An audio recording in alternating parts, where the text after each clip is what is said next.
नमस्कार महाराष्ट्रातील माझ्या सर्व बंधू आणि भगिनींनो, सर्वजण आपण अभियोग्यताधारक चांगल्या पद्धतीने मुलाखतीला सामोरे जाणार आहोत आणि त्यापैकीच एक अतिशय महत्त्वाचा जो विषय आहे तो म्हणजे सामान्य विज्ञान. या विषयाचं पाठासन आपल्या चॅनेलच्या माध्यमातून आपल्याला उपलब्ध करून दिलेलं आहे. माझ्या अभियोग्यताधारकांनो, मी सचिन कोकणे तुमच्या सर्वांचं अगदी मनपूर्वक असं स्वागत करतो.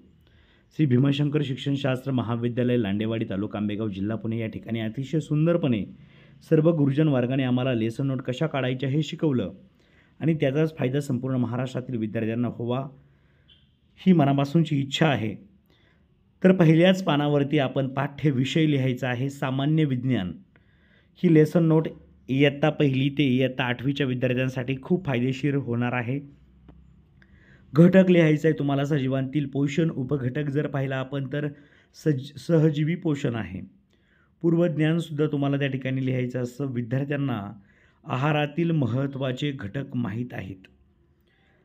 गाभाभूत घटक लिहायचे असतात. वैज्ञानिक मनोभावाची रुजवणूक असेल किंवा पर्यावरणाचे संरक्षण असेल, कारण की आपला हे विज्ञान आहे. विज्ञान विषयामध्ये नेहमी लक्षात ठेवा की ही मूल्य खूप महत्त्वाची असतात. मूल्यांमध्ये जर पाहिलं तर वैज्ञानिक दृष्टिकोन, नीटनेटकेपणा, सगळ्या जवळपास आपण जर पाहिलं तर सगळीकडे मूल्यांमध्ये नीटनेटकेपणा हे मूल्य आपल्याला पाहायला मिळते. वक्तशीरपणा ही मूल्य आपल्याला पाहायला मिळतात. अध्यापनाची सूत्रे पहा. सामान्याकडून विशेषाकडं, किंवा आपण असं सुद्धा म्हणू शकतो नोन टू अननोन, म्हणजे ज्ञाताकडून अज्ञाताकडं. म्हणजे ज्या माहिती गोष्टी आहेत त्या माहिती गोष्टींच्या आधाराकडे आपण ज्या माहिती असणाऱ्या गोष्टींकडं जातोय. पहा पुढे जर पाहिलं तर अध्यापनाची सूत्रंसुद्धा पाहिली आपण. प्रस्तावना सगळ्यात महत्त्वाचं. तुम्ही डेमो देत असताना सगळ्यात महत्त्वाची गोष्ट कोणती जर असेल तर ती प्रस्तावना असते.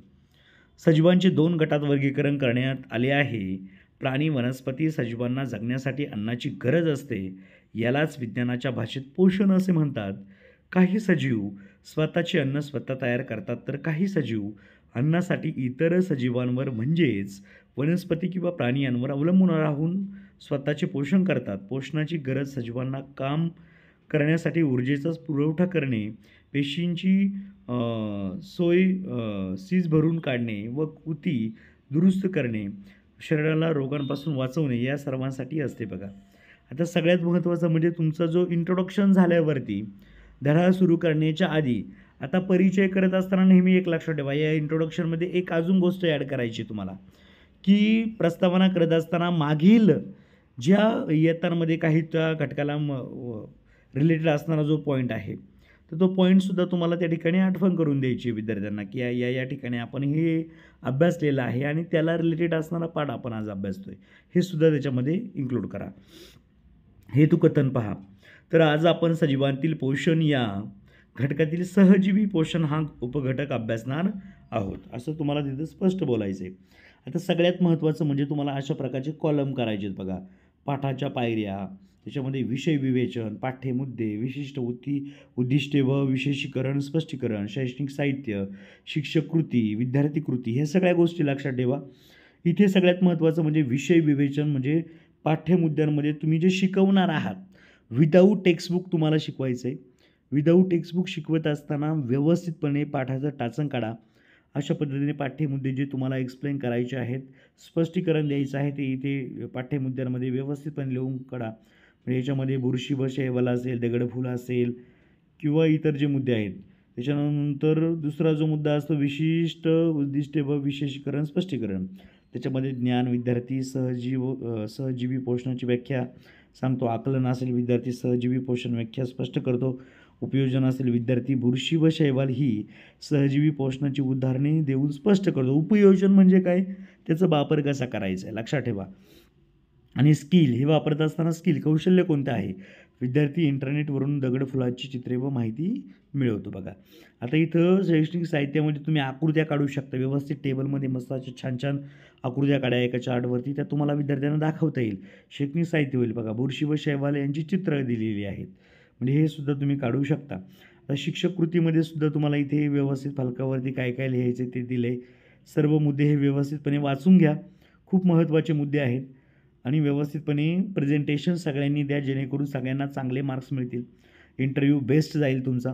आता स्पष्टीकरण झालं की पाठाच्या पायऱ्यामध्ये संकलन येतं बघा.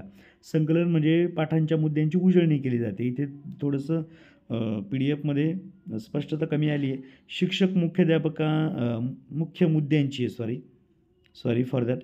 शिक्षक मुख्य मुद्द्यांची पुनरावृत्ती करून पाठाचे संकलन करतात. सहजीवी पोषण, बुरशी व शैवाल हे जे मुद्दे, दगडफूल हे मुद्दे दिलेत पहा तुम्हाला संकलनामध्ये.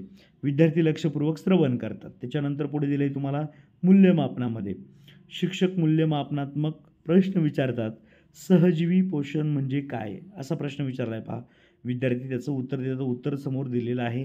2 किंवा अधिक सजीवांच्या निकट सहसंबंधातून पोषण, संरक्षण, आहार व इत्यादी बाबी साध्य होतात. यालाच सहजीवी पोषण म्हणतात पहा.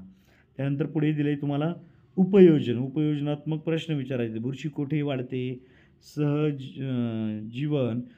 सहजीवी वनस्पतींची नावे सांगा, झाड बुरशीला काय पुरवते, त्यानंतर बुरशी झाडाला काय पुरवते, हे सगळे मुद्दे तुम्हाला उत्तर शोधा त्याची. ओके. त्यानंतर स्वाध्याय, शेवटी नेहमी स्वाध्याय द्यायचा आहे. शिक्षक स्वाध्याय लिहून देतात, हे सगळं व्यवस्थित करा. सगळ्यात महत्त्वाचं म्हणजे फलकलेखन पहा. फलकलेखन व्यवस्थित करायचं आहे. याच्यामध्ये जर पाहिलं तर मध्यभागी हे घटक लिहायचे. विषय, इयत्ता, घटक, उपघटक हे मध्यभागी. उजव्या बाजूला पहा, म्हणजे इयत्ता लिहायचे तुम्हाला, त्याच्यानंतर तुकडी लिहायची आहे. ह्या गोष्टी राईट साईडला लिहायच्यात, राईट साईडला. आणि डाव्या बाजूला तुम्हाला दिनांक टाकायचा. दिनांक किती आहे ते टाकायचे बघा. सहजीवी पोषण ते लिहिले. त्याचे महत्त्वाचे मुद्दे तुम्हाला इथे स्पष्ट करायचे आहेत. अशा पद्धतीने खूप छान प्रकारे तुम्हाला लेसन देण्याचा प्रयत्न केला.